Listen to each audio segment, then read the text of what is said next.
Hi, and welcome to Thursday Comics. Today we're talking about the Mighty Thor number 151, To Rise Again. I'm Tom Scioli, author of Godzilla's Monsterpiece Theater, a new comic book from IDW, coming in October. So, great cover. It's what I'd call mature Kirby. It's squiggles, big, massive forms, a real three-dimensional feel, and then the off-kilter Dutch angle, the Vinnie Coletta inking. This is, when you close your eyes and think of Kirby, it's stuff like this. We open with a splash that, again, feels like mature Kirby with the big leg in the foreground, arm in the foreground, strong foreshortening, with screaming for battle.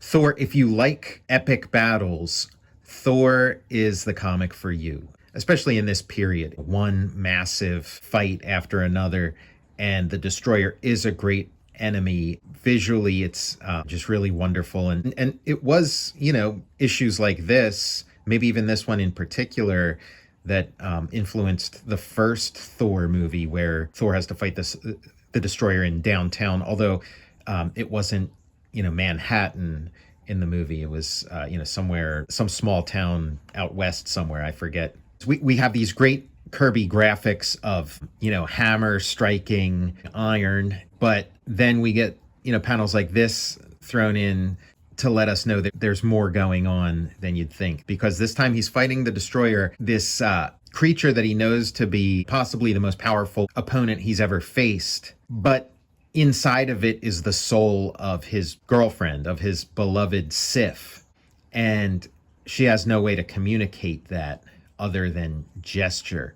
She can't speak. And so when Sif is, trying to make contact with him, Thor thinks the Destroyer's just begging off. The two of them smash a car into each other. But a turning point has been reached. As time goes on, Sif's control over the Destroyer becomes less and less. And now the Destroyer is starting to take over more and more to the point where it's now throwing punches at Thor. And then we cut to Karnilla's cave, and Loki's there, and they're watching the battle unfold, gloating, and Sif's body is there, bereft of a soul, perfectly still.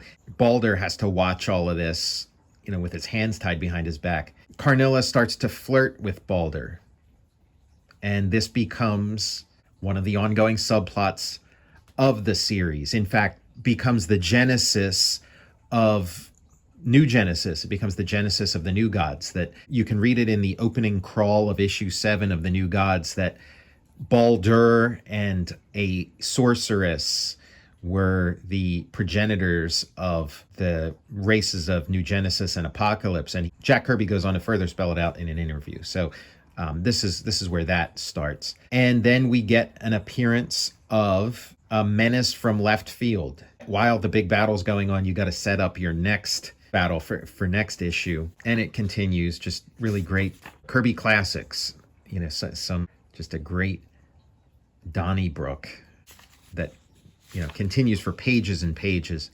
And now we cut to Odin's throne room, and he's watching his son struggle and face death. We saw Thor die in the previous 2 issues. Now he's back from the dead, and Odin, seeing the way he's suffering, and knows that it's his fault for taking Thor's powers away. And now we get a spectacular full-page splash, and the color is so important too. I mean, these what you'd call garish comic book colors just bring this like energy and sense of joy to these proceedings. The perfect accompaniment for Jack Kirby's artwork, which is at a real peak here. So he returns the full powers to Thor, and Thor has a hard enough time against the Destroyer when he has all his powers, but to do it in a depowered way, that's just not going to fly. And so now Thor's fully energized, fighting with all he's got, but the Destroyer takes the hammer, and it's been a while since somebody else took Thor's hammer, but when it happens, it's pretty major. Every issue kind of sets up how, Thor's the only one who can lift his hammer. So then when you have a villain lift it up, it's bad news. But maybe that could have been a clue that there's somebody inside the Destroyer who is worthy to lift Thor's hammer. But, for the past few issues, his hammer's been bereft of its magic. It's just an ordinary war hammer. There's nothing magical about it.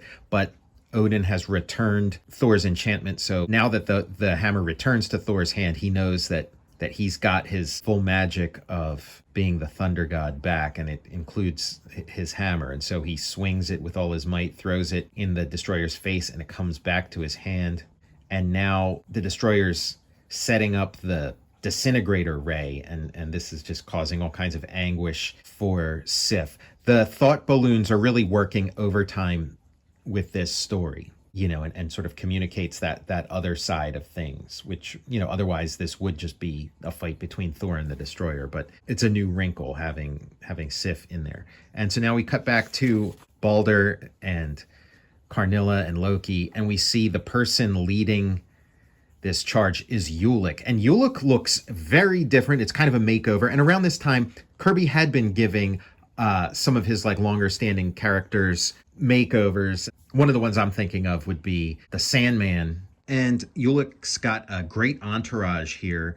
And he's looking a lot like Calabac in this new armor, which again, Jack Kirby was conceptualizing new gods around this time. And we get a little bit of a reference to King Gerador. So it's sort of like we're setting up for Troll War 2.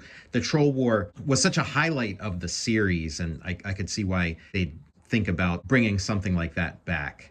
And so now it's Karnilla versus Ulik. The troll wizards who serve King Gerador have armed me with enchantment yet stronger than thine. Now is Ulik truly supreme. Now shall Karnilla meet her end. And so Karnilla needs a champion, and Balder rises to the occasion. Free me, and the Lady Sif as well, and Balder's skill shall come to thine aid. I have no other choice. I break the spell upon thy bonds.